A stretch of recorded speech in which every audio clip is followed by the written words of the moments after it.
सौभाग्यशाली गुरुमुखों, ये सत्संग अजपा जाप के ऊपर है। पूरी विधि बताई गई है विस्तार से, और सिमरन कैसा करना है इसकी भी पूरी विधि इस वीडियो में बताई गई है। तो आप सब गुरुमुख जन इस वीडियो को पूरा देखें। तो चलिए गुरुमुखों, शुरू करते हैं। श्री सद्गुरुदेवाय नमः। ये सत्संग सिमरन की महिमा, अजपा की विधि और श्री सद्गुरुदेव भगवान जी के वचनों के बारे में है। आज हम वाणी की शुरुआत करेंगे संत चरणदास जी की वाणी के साथ। इससे पहले की जय। संत चरणदास जी की वाणी है। नाम उठाकर नाभिस्यों गगन माहि ले जाए, तहाँ होत प्रकाश ही सुखदेव दिया बताए। गुरु सुखदेव जी संत चरणदास जी के गुरु थे, जिन्होंने उन्हें यही अजपा की विधि बताई जो हमारे श्री सद्गुरुदेव भगवान जी ने हमें बताई है। इन्हीं संत चरणदास जी की एक शिष्या थी संत सहजोबाई जी। इन्होंने आगे इसकी बहुत प्यारी व्याख्या की है, बहुत ही सुंदर और बहुत ही खूबसूरत। उन्होंने एक जगह फरमाया, ऐसा सिमरन कीजिए सहज रहे लव लाए, बिन जिब्या बिन तालुए अंतर सुरत समाए। ये दो दोहे मिलकर पूरी नाम की विधि को पूरा डिस्क्राइब कर देते हैं। हमें समझना इतना ही है, अजपा की टोटल विधि जो हमारे संतों ने हमें बड़े प्यार से समझाई होती है, वो मंत्र तो गुप्त है। सिर्फ हम उसकी विधि की थोड़ी सी बात कर सकते हैं, बस इतना ही। और इस विधि की पूरी चर्चा संत चरणदास जी की वाणी में समाई है। नाम उठाकर नाभिस्यों गगन माहि ले जाए। करना इतना ही है, श्वास का लेना और छोड़ना, लेना और छोड़ना। कैसे? सहज बैठ जाएं, बिल्कुल सहज, जहां तक हो सके बस कमर सीधी रहे, इतना जरूर ख्याल करें। अगर नाम से जुड़ना चाहते हैं तो जितना हो सके कमर को सीधा रखने की कोशिश करें। लेकिन अगर किसी कारण से ये संभव ना हो तो परेशान नहीं होना, इस चीज को के लिए दुखी नहीं होना कि मेरा तो हमसे तो बैठा ही नहीं जाता, क्योंकि मेरे को बहुत लोग ऐसा बोलते हैं कि मुझसे तो बैठा ही नहीं जाता। आपसे जैसा बैठा जाए वैसे बैठिए, लेकिन नाम से चूकिए मत। नाम न जपने के बहाने मत बनाइए। नाम तो जपना है, इसके बिना गुजारा है ही नहीं। तो जैसे भी आपसे बैठा जाता है बैठ जाएं।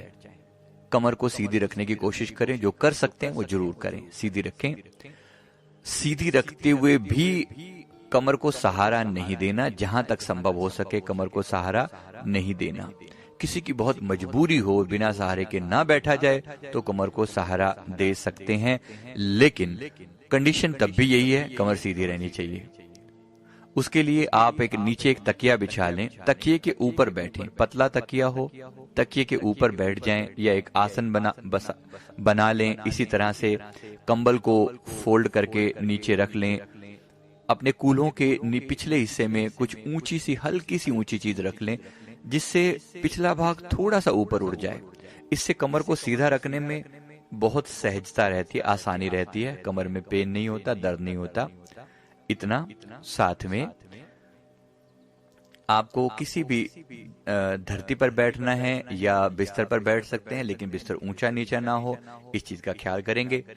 और साथ में आलथी पालथी मारकर बैठ पाना संभव हो, अगर प्रॉपर लोटस पोस्चर में बैठ पाना पॉसिबल हो तो प्रॉपर बैठ सकते हैं। नहीं तो जिस आसन में हमारे श्री सद्गुरुदेव भगवान श्री तृतीय पातशाही जी विराजमान होते हैं, उनका बिल्कुल स्पष्ट दिखाई देता है। श्री चतुर्थ पातशाही जी विराजमान होते हैं, जो उनके दिव्य श्री मूरत में जिस तरह से दर्शन होते हैं, बस ऐसे ही आपने हाफ लोटस पोस्चर में अर्ध कमल मुद्रा इसे कहते हैं, आप इस मुद्रा में बैठ सकते हैं, या सुख आसन भी कहते हैं। आप इस आसन में बैठ जाएं। किसी भी तरह से पैर को अगर थोड़ा सपोर्ट देना है, दाएं तरफ से बाएं तरफ से कोई छोटी मोटी गद्दी रखनी है, तकिया रखना है, बिल्कुल निश्चिंत रहें। Don't worry about any of these things. आपसे कैसे भी करके आपसे बैठा जाए, आप बैठ जाएं। थोड़ा सा स्टेबल, थोड़ा सा शांत आपको बैठना है, कम से कम 1 घंटे के लिए। कमर को सीधा रखना है और पेट बहुत ज्यादा हैवी ना हो, तो ये मेडिटेशन करना आसान हो जाएगा। ये सिंपल है। अब श्री सद्गुरुदेव महाराज जी से प्रार्थना करें। जब भी आप सिमरन पर बैठें, एक प्रार्थना जरूर करें। ये प्रार्थना बहुत जरूरी है। इस प्रार्थना को आप नोट कर लें, लिख लें, या किसी भी ढंग से सुन के भी आप इसे साथ साथ बोल सकते हैं। इसको करुणा पुकार का नाम दिया गया है। हमारे एक आदरणीय भगत जी के ध्यान में ये प्रार्थना अपीयर हुई थी। तो इसमें प्रार्थना क्या करनी है? हे मेरे सद्गुरु दीन दयाल, आप दीनों पे दया बरसाने वाले हो। आप मुझ पे भी अपनी कृपा और दया बरसाओ। मेरे प्यारे सद्गुरु, मैं पापी, मैं अधर्मी, मैं नीच, मैं निमाणा, मैं भूलनहार और सतगुरु तू बख्शनहार। मेरे ऐब गुना सब बख्श दे, बख्श दे, बख्श दे। मैं आपकी शरण में आया हूं। हे प्रभु, मेरा ध्यान 1 घंटे के लिए अपने श्री चरणों में लगाओ और 1 घंटे के लिए मेरी त्रिकुटी हृदय में विराजमान हो जाओ। मैंने आपके लिए ये दिव्य सिंहासन बना रखा है और आप इस पर विराजमान हो जाओ। आप आ जाओ, आ जाओ, आ जाओ। इन अखियों की प्यास बुझा जाओ और इन अखियों को दर्श दिखा जाओ। ये है करुणा पुकार। इस प्रार्थना के साथ आप भजन पर बैठें। जहां मैंने 1 घंटा कहा, अगर आपके द्वारा ये संभव न हो 1 घंटा, तो आधा घंटा, पौना घंटा, जितना भी समय आप बैठना चाहें, ज्यादा भी बैठना चाहें, तो आपको ये कहना, उतना ही समय आप गुरुदेव के चरणों में प्रार्थना कीजिए। इस प्रार्थना के बाद हम सीधा बैठकर ध्यान की शुरुआत करते हैं और संत चरण दास जी की वाणी को लेते हैं। श्वास नाम उठाकर नाभि स्यों गगन माही ले जाए। अब इसमें करना क्या है? श्वास को जब हम इनहेल करते हैं तो श्वास की शुरुआत जो है हमेशा नाभि से करनी होती है। नाभि से शुरुआत करनी है। नाभि से भी थोड़ा सा नीचे से श्वास को ऊपर उठता हुआ महसूस करना है। जब आप इनहेल करें तो इनहेल करते श्वास तो आप नाक से ले रहे हैं, लेकिन प्राण ऊर्जा जो है वो नीचे से ऊपर की ओर गति करती है और वो प्राण ऊर्जा का स्रोत जो है वो नाभि से लगभग 3 इंच नीचे होता है। तो वहां से आपने एक भाव करना है, एक कल्पना करनी है कि नाभि से लगभग 3 इंच नीचे से एक ऊर्जा ऊपर की ओर उठ रही है और उसके साथ साथ गुरु का दिया हुआ शब्द आप जप रहे हैं। तो श्वास उठे नाभि से भी 3 इंच नीचे से, वहां से नाभि तक, नाभि से छाती तक, छाती से गले और गले से दोनों आईब्रोज के सेंटर तक, त्रिकुटी जिसे कहते हैं, इस पॉइंट तक श्वास को लेकर आना है। तो नाम उठाकर नाभि स्यों गगन माही ले जाए। गगन का जो स्टार्टिंग पॉइंट है, जिसे गगन मंडल कहा जाता है, ब्रह्मांड कहा जाता है, उसका जो स्टार्टिंग पॉइंट है वो त्रिकुटी यानी भ्रिकुटी के मध्य में है, दोनों आईब्रोज के सेंटर में है। ध्यान को वहां लगाइए और वहां पर 3 सेकंड के लिए रुकिए, यानी कुछ देर के लिए रुकिए। जहां जब हम श्वास को ऊपर लेकर जाएं, उसके साथ साथ गुरु का शब्द जोड़ें। नाभि त्रिकुटी के बीच में थोड़ा सा रुकें, वहां पर श्री सद्गुरुदेव भगवान की मूर्त को याद करें और श्वास को उसके बाद श्वास को वापस नीचे की तरफ आने दें। तो त्रिकुटी से वापस कंठ, कंठ से यानी गले में, गले से वापस छाती, छाती से नाभि और नाभि से भी 3 इंच नीचे तक श्वास को जाता हुआ महसूस करें। इसके साथ साथ हमें गुरु का शब्द जोड़ना है, जपना है। एक्चुअली वो नाम तो वहां चल ही रहा है, हमें सिर्फ अपना ध्यान वहां पर लेकर जाना है। तो इस तरीके से इस हर एक चीज का स्टेप बाय स्टेप समझ लें ताकि कोई मिस्टेक ना हो। श्वास को नाभि से भी 3 इंच नीचे से महसूस करना है। स्टार्टिंग पॉइंट यही है। अगर आपको शुरू में फील ना हो तो कोई बात नहीं, जैसे यहां से भी महसूस हो वहीं से स्टार्ट कर दें, कोई फर्क नहीं पड़ता। लेकिन इसमें एक बड़ी चीज क्या है, श्वास आप नाभि से ले रहे हो, एक लंबी और गहरी श्वास ले रहे हो। एक बहुत बड़ा फायदा और बहुत बड़ा फर्क है इसमें। आमतौर पर श्वास हम इतनी लंबी और गहरी नहीं लेते। लंबी और गहरी श्वास न होने के कारण हमारी श्वासें उथली होती हैं, गहरी नहीं होती। उथली श्वास छाती के केवल ऊपरी हिस्से में ही जाती है, छाती को भी पूरा कवर नहीं करती। इससे एक बहुत बड़ी दिक्कत क्या होती है, हमारे फेफड़ों को प्रॉपर ऑक्सीजन की सप्लाई नहीं होती, जिसके कारण कुछ समय के बाद फेफड़ों में दिक्कतें शुरू हो जाती हैं, श्वास लेने में तकलीफें होती हैं, दमा जैसी तकलीफ होनी शुरू हो जाती है, या और बीमारियां पैदा हो जाती हैं, छाती की ब्लॉकेज या इन्फेक्शन जैसी चीज होनी शुरू हो जाती हैं।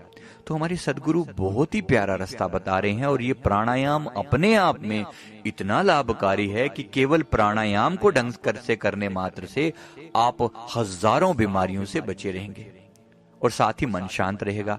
केवल अगर आप नाम नहीं भी जानते, अगर आपको नाम नहीं भी मिला हुआ, केवल श्वास के ही द्वारा इतनी लंबी प्रैक्टिस आप कर लीजिए, श्वास का नाभि से 3 इंच नीचे से ऊपर उठना और वापस वहां जाना, इतनी ही प्रैक्टिस कर लीजिए, तो भी आपके लिए, अगर आपको नाम नहीं भी पता तो भी आपके लिए ये इतना महान प्राणायाम है जिसका कोई हिसाब नहीं।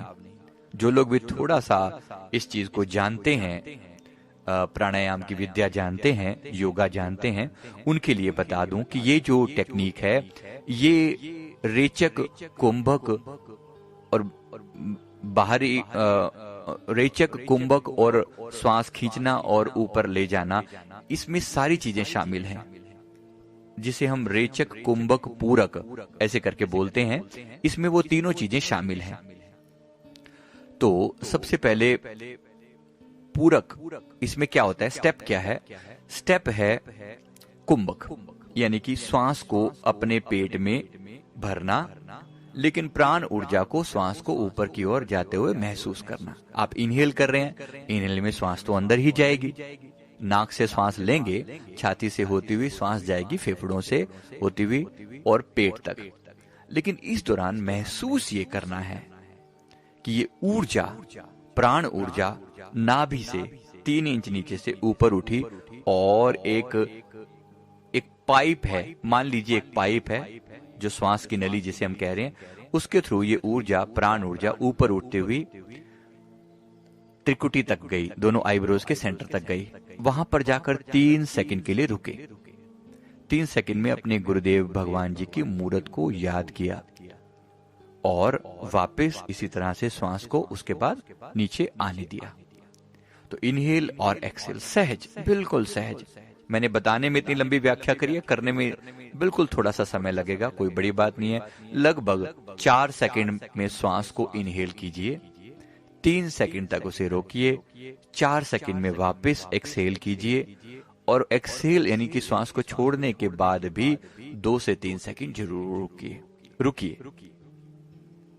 इस तरह से 3 सेकंड में, 4 सेकंड में इनहेल, 3 सेकंड ऊपर रुके, 4 सेकंड में फिर से छोड़ा और 30 सेकंड फिर नीचे रुके। तो 3 और 3 6 और 4 और 4 8, यानी कि 8 और 6 14। तो 14 सेकंड लगे एक श्वास को पूरा करने में। अगर आप इतना लंबा नहीं ले जा सकते तो थोड़ा छोटा कर दें। श्वास को ऊपर उठाने में 3 सेकंड या 2 सेकंड लगाएं, थोड़ा समय तो लगाएं। इसी तरह से श्वास को रुकने में अगर 3 सेकंड नहीं रुक सकते तो थोड़ा कम कर दें। श्वास को छोड़ते हुए भी अगर लंबा नहीं होता तो थोड़ा कम कर दें। जैसे आपको सूट करे आप कर सकते हैं, लेकिन रेशो लगभग ऐसा रखिए। आप इसको और अगर रुकने का समय बढ़ा सकते हैं तो बढ़ा दीजिए। मैं इसको अब जो पर्सनली करता हूं, मैं इसको 4-4-4-4 के वे में करता हूं। 4-4-4-4, 4 सेकंड में श्वास लिया, 4 सेकंड रोका, 4 सेकंड छोड़ा, 4 सेकंड नीचे रोका। इनहेल और एक्सेल, बस इतना। मैं एक बार करके बता देता हूं। इनहेल 1 2 3 4 इनहेल, श्वास को ऊपर लेकर गए, वहां रोका, वहां पर कुछ सेकंड रुकना जरूर है। लेट्स से वहां पर आप 4 सेकंड रुक रहे हैं, तो 1 2 3 4 वहां रुके और वापस छोड़ा। लगभग 4 सेकंड के लिए श्वास को छोड़ा, फिर अगली श्वास लेने से पहले फिर 4 सेकंड रुके। तो ऐसा आप कर सकते हैं। इसको कम भी कर सकते हैं, 3 3 3 3 कर सकते हैं, 2 2 2 2 कर सकते हैं, जैसे आपको सूट करे, जितना आपकी सुविधा हो उतना कर लीजिए। इस तरीके से आप श्वास को लेना और छोड़ना एक रिदम बन जाना चाहिए। एक बहुत बड़ा फैक्टर है श्वास का। अगर आपका रिदम ठीक से बन गया तो फिर ध्यान लगना कुछ मुश्किल काम नहीं है। थोड़े ही समय में जब आप इसको एक रिदमेटिकली श्वास लेना शुरू करेंगे तो आपको श्वासों के अंदर एक ठहराव आने लगेगा, श्वासों के अंदर जो भारीपन है वो खत्म होने लगेगा और आपकी जो चेतना है वो नीचे के बिंदुओं से ऊपर की ओर शिफ्ट करना शुरू कर देगी और आईब्रोज के सेंटर में आपको थोड़ा थोड़ा भारीपन महसूस होगा। थोड़ा बहुत प्रकाश भी हो सकता है। शुरू में प्रकाश नहीं होता, शुरू में अंधकार दिखता है, लेकिन किसी किसी का पुरानी अगर कमाई हो तो प्रकाश भी हो सकता है। तो ऐसे करके मैंने आपको पूरा रास्ता ढंग से बता दिया। तो नाम उठाकर नाभिस्यों गगन मां ही ले जाए, तहां होत प्रकाश ही सुखदेव दिया बताए। तो ये पूरी विधि उन्होंने डिस्क्राइब कर दी। फिर उसके बाद संत सहजो भाई जी की वाणी को लेते हैं। ऐसा सिमरन कीजिए सहज रहे लव लाए, बिन जिब्या बिन तालुए अंतर सुरत लगाए। इसमें भी इन्होंने वही बात क्लियर कर दी है, बिन जीभा और बिन तालु के अंतर सुरत लगाए। जीभा नहीं यूज करनी, तालु का इस्तेमाल नहीं करना। इस्तेमाल न करने का मतलब है आपने अपनी जीभ को किसी भी तरह से हिलाना डुलाना नहीं है। जीभ को ऊपर तालु से लगा दें। ऊपर का हिस्सा जब हम मुंह बंद कर लेते हैं तो जीभ को ऊपर की तरफ लगा लें, आपसे लग सके। इसे खेचरी मुद्रा कहते हैं। आपसे लग सके तो बहुत अच्छी बात है, लेकिन इसके लिए टेंशन मत लीजिएगा। बहुत सारे लोग परेशान होते रहते हैं कि खेचरी मुद्रा तो हमसे लगती नहीं लगती तो नहीं लगती। सहज रखिए, don't worry, simple as possible. अच्छा, हाथों की भी एक मुद्रा है, अगर आज में लगा सके तो बहुत अच्छा होगा। इसमें तर्जनी उंगली को अंगूठे से जोड़ा जाता है। तर्जनी यानी पहली उंगली, अंगूठे के साथ वाली पहली उंगली को अंगूठे से जोड़ लीजिए। दोनों हाथों में इस तरह से गोल एक घेरा बना लीजिए। तर्जनी और पहली उंगली को आपस में मिलाकर इसे ज्ञान मुद्रा कहते हैं। ये मन को शांत रखने में बहुत सहयोगी है। मन शांत रहता है, कमर सीधी है, श्वास का रिदम से लेना और छोड़ना, लेना और छोड़ना, इस तरह से श्वास लेनी है। गुरुदेव का बताया हुआ मंत्र मन ही मन में श्वासों के साथ जोड़ना है और इस तरीके से ये सिंपल सी विधि है। अब इसमें थोड़े समय के अंदर बहुत सारे चेंजेस आने शुरू हो जाते हैं, जिसके बारे में थोड़ा आइडिया मैंने दिया। प्राणों की जो लेयर है, जो रिदम है, वो रिदम बड़ा सुंदर होना शुरू हो जाएगा। एक लहर सी बन जाएगी। श्वास का आना और जाना बड़े ही प्यार से और बड़े ही मिठास इसमें आनी शुरू हो जाएगी। इसी के लिए गुरुदेव ने जो फरमाया, प्राणायाम की लहरें मेरे मन भाएं। ये प्राणायाम की लहरें बड़ी अच्छी लगती हैं, बड़ा आनंद आता है। बस इतना ही कर लें। इतना करने में आपको बड़ा सहज सुख मिलना शुरू हो जाएगा। याद रखना, अपने आप से जबरदस्ती नहीं करनी कहीं पर भी। थोड़ा समय मन के विचार बड़ा परेशान करेंगे, इट्स ओके, कोई बात नहीं। अगर इतनी लंबी श्वास शुरू में ले जानी संभव ना हो तो मैं आपको दूसरी चीज भी बता दूं। आप श्वास थोड़ी छोटी लीजिए। आप नाभि से लेकर छाती तक की श्वास लीजिए। इतना कर लीजिए स्टार्टिंग में, बिल्कुल स्टार्टिंग में, जब आपसे इतनी लंबी श्वास ना ली जाए, केवल तब नाभि से छाती और छाती से नाभि, पहले इतना कर लीजिए। फिर थोड़ा नाभि से नीचे आइए और छाती से थोड़ा ऊपर बढ़िए, यानी नाभि से 3 इंच नीचे से लेकर गले तक आइए। इतना कर लीजिए। श्वास का रिदम इतना बना लीजिए। जब यहाँ रिदम ठीक से बनने लगे तो गले से ऊपर ले जाते हुए दोनों आईब्रोज के सेंटर तक ले जाइए। ये सिर्फ आपको स्टेप्स बता रहा हूं। अगर आपकी श्वास इतनी लंबी नहीं जा सकती, केवल तब बस इतना समझ लीजिए। बहुत ही सहज रहना है, कोई दिक्कत नहीं किसी तरह की। अब इसमें एक चीज और जो हमारे प्रभु जी के वचन फरमाए, एक महात्मा जी ने श्री गुरु महाराज जी के चरण कमलों में विनती करी, फोन किया, फोन के द्वारा प्रभु जी कोई ऐसी चीज बताइए, कोई ऐसी वचन अपने बताइए जिसको मैं हर समय याद रख सकूं, जो मुझे भीतर का आनंद में के साथ जोड़ सके। श्री गुरु माई ने फरमाया सिमरो सिमर सिमर सुख पाओ, श्वास श्वास संभाले, ए लोक परलोक तेरे संग सहाई, जत कत मुहे रखवाले, गुरु का शब्द बसै जी नालै। बस अगर सच में कुछ बात याद रखने वाली है तो यही बात याद रखना जो हमारे प्रभु ने फरमाया सिमरो सिमर सिमर सुख पाओ, सिमरो और सिमर सिमर के सुख पाओ। ऐसा करके ये आपने सिमरन करना है। 1 घंटे का समय लेकर चलेंगे तो बहुत आनंद आएगा। जल्दी ना उठ जाएं, थोड़ा सा आसन को स्थिर रखें, मन इधर उधर डोलेगा, थोड़ा हिलेगा डुलेगा, परेशान मत होइए, लगे रहिए, बैठे रहिए। जहां तक हो सके अपनी मूवमेंट को कम रखिए, ज्यादा हिलिए डुलिए मत, जहां तक संभव हो सके। मन कहेगा देखिए थोड़ा हाथ में खुजली हो रही है, पैर में कुछ लग रहा है, कुछ भी नहीं लग रहा, कोई खेल है वो, थोड़ी देर का मन का खेल है। थोड़ी सी आप उसे अगर साइड में कर देंगे ना तो 1 बार बोलेगा, 2 बार बोलेगा, 4 बार बोलेगा, शांत हो जाएगा, धीरे धीरे स्थिर होने लगेगा। अब इसके लिए ये तो मैंने आपको बैठने का तरीका बता दिया, ये तो बैठकर जब करना है। इसके अलावा इस सिमरन को भूलना नहीं है। संत सहजो बाई जी ने एक जगह और फरमाते हैं लेटे बैठे चालते, खान पान व्यवहार, जहां तहां सिमरन करे सहजो हिये निहार। फरमाया बात यहां खत्म नहीं हो जाती कि आपने 1 घंटा बैठकर कर लिया, बाकी सारा दिन मन इधर उधर दौड़ता रहा। नहीं, ऐसे बात नहीं बनेगी। सिमरन ऐसा है जो हर टाइम करने वाला है कि लेट कर भी करना है, भूलना नहीं है। अगर कोई इसमें गुंजाइश ना रखे, लेटे बैठे बैठकर करना है, लेटे बैठे चालते, चलते फिरते भी उन्होंने कहीं कोई गुंजाइश नहीं रखी। लेटे बैठे चालते, खान पान व्यवहार, यहां भी उन्होंने गुंजाइश नहीं रखी कि ऐसा ना हो कि खाते पीते रुक जाओ, तुम सिमरन ना करो। श्वास तो चल रही है ना, श्वास तो चल रही है, तो श्वास के साथ सिमरन जोड़ दीजिए, बस इतना। लेटे बैठे चालते, खान पान व्यवहार, जहां तहां सिमरन करे सहजो हिये निहार। अब ये जो मैंने आपको कहा, ये मतलब दोनों आईब्रोज का सेंटर, ये यानी हृदय यानी कि आईब्रोज का सेंटर, संतों की भाषा में ये हृदय है। मैं और कभी डिटेल में इसके बारे में एक्सप्लेन करूंगा, तो मैंने आपको सारा प्रोसेस बता दिया। इसके अलावा अभी संतों की बात खत्म नहीं हुई है, समझ लीजिएगा। संत सहजो बाई जी ने एक जगह और फरमाया जागत में सिमरन करे, सोवत में लव लाए। अभी बात खत्म नहीं हुई है, यानी ऐसा मत समझ लेना कि सोते हुए कोई एक्सक्यूज है।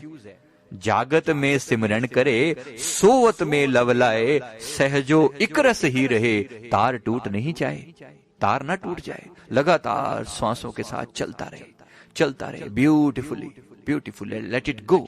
हर श्वास जपती रहे,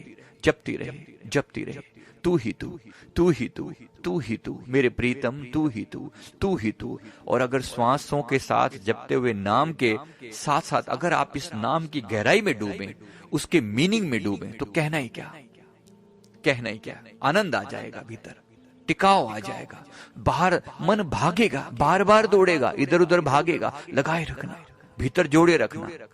बस ये जो पाइप चल रहा है ना, प्राण ऊर्जा जहां से श्वास चल रही है, इस श्वास के साथ साथ सुरती को जोड़े रखना,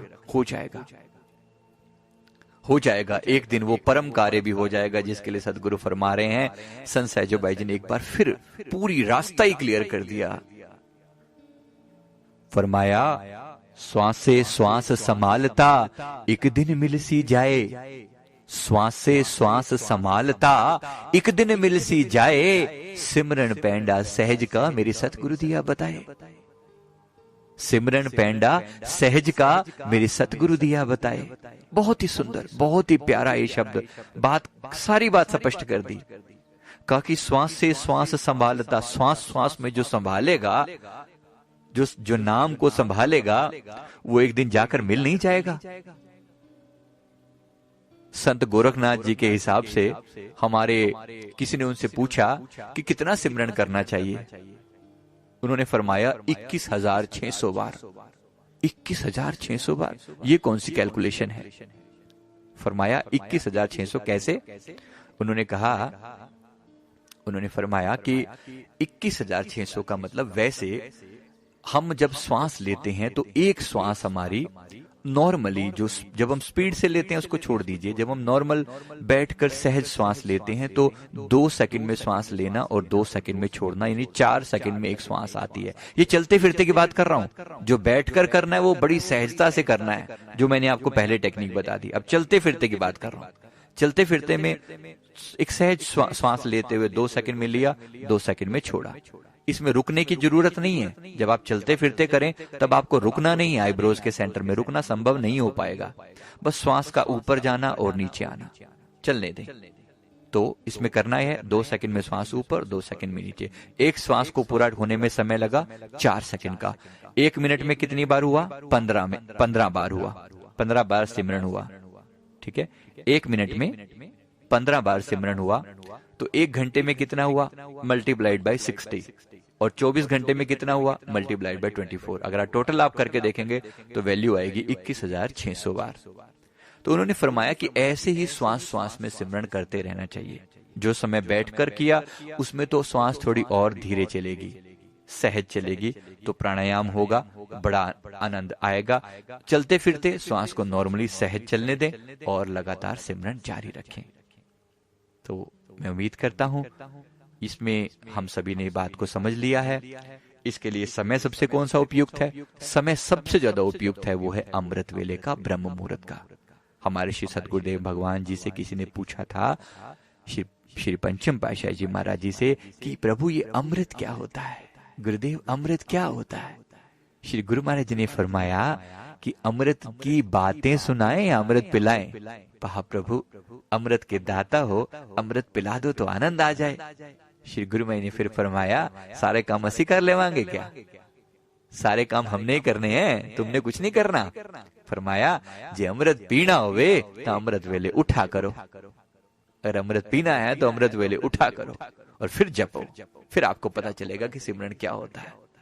तो ब्रह्म मुहूर्त का समय है सूर्योदय से लगभग 3 घंटा पहले। आजकल 6 बजे का समय सूर्योदय के आसपास का है, सूर्योदय का है 6 बजे के आसपास का, और इससे 3 घंटा पहले यानी लगभग 3 से 6 बजे का समय आप मान लीजिए, ये समय है सिमरन का। इसमें कोई 1 घंटा आप निकाल लीजिए। 3 बजे उठ जाइए, 3 से 4 कर लीजिए, 4 बजे उठ जाइए, 4 से 5 कर लीजिए। जो भी समय आपको उचित लगे, कम से कम 1 घंटा तो बैठना है। थोड़ा ज्यादा बैठे तो थोड़ा और अच्छा लगेगा। 1.25 घंटा बैठे, 1.5 घंटा बैठे, 2 बैठे, आपको किसी ने रोका नहीं है। बैठिए, समय है, बीतता चला जा रहा है, गोल्डन चांस मिला है। ये समय दोबारा लौट कर आने वाला नहीं है, इसलिए अमृत वेले का भरपूर लाभ उठा ले। 1-1.5 घंटा सिमरन कर लें, उसके बाद उठें। जैसा भी नॉर्मल आपका रूटीन है, अमृत वेले जो हम अमृत वेले गुरु दर्शन पाइए, जो हम वाणी का पाठ करते हैं वो करें, गुरु महिमा का पाठ करते हैं वो करें। उसके बाद जैसे श्री गुरु महाराज जी को घर पर स्नान करवाकर श्री मूर्त को, और जैसे उसके बाद आरती पूजा का जो भी प्रोग्राम जैसा आपका घर पे सुविधा हो वैसा कर लें। तो ये सिंपल सा रूटीन है। ये आपके जीवन में जो बहारें खिलाएगा, आप हैरान हो जाएंगे जीवन में प्रभु ने क्या बख्श दिया है। हमने तो कभी कदर ही नहीं की कि नाम इतनी अनमोल दात है और ऐसे श्वास में चल रहा है। तो गुरुमुख जितना हो सके जपिए और खूब लाभ उठाइए, खूब जम कर जपिए। जितना हो सके श्वास में सिमरन कर, एक भी श्वास खोने लायक नहीं है। बस श्वासों की अगर कीमत जाननी है तो कबीर साहब जी की वाणी से सुन लीजिए कि कहता हूं कहे जात हूं, कहा बजाऊं ढोल। कहते श्वासा खाली जात है, 3 लोक का मोल। क्या कीमत दे सकते हो 3 लोक के मोल? क्या चुका सकते हो आप? सोचिए। हम कभी कभी छोटी छोटी बातों में अपना समय, अपना श्वास बर्बाद कर देते हैं। तो 3 लोक का मोल अगर श्वास की कीमत है तो हमें एक श्वास को कितने प्यार से सफल करना चाहिए। और इसके लिए संतों ने एक और प्यारा वचन फरमाया। कहते कबीर सोया क्या करे जागन की कर चौंप, ये दम हीरा लाल है गिन गिन गुरु को सौंप। दम यानी श्वास। कहते कबीर सोया क्या करे, जागन की कर चौंप, ये दम हीरा लाल है, गिन गिन गुरु को सौंप। सौंप उसके हवाले कर, जिसने श्वासें दी उस श्वासों में, उन श्वासों को सतगुरु के नाम से महका कर उन्हें वापिस लौटा दे, उनके चरण कमलों में निछावर कर दे। और एक दिन श्वास श्वास संभालता हुआ गुरु चरणों से जाकर मिल जाएगा, गुरु चरणों के साथ एक हो जाएगा, सदा आनंद में जिएगा। बस यही गुरुदेव की हम पर अपार बख्शिश है। इस सिमरन को कभी नहीं भूलना, बार बार जपना है, हर समय जपना है। बोलिए जयकारा बोल मेरे श्री गुरु महाराज की। बोलो जयकारा बोल मेरे श्री गुरु महाराज की जय। बोलो श्री सद्गुरुदेव भगवान की जय। श्री आनंदपुर वासी भगवान की जय।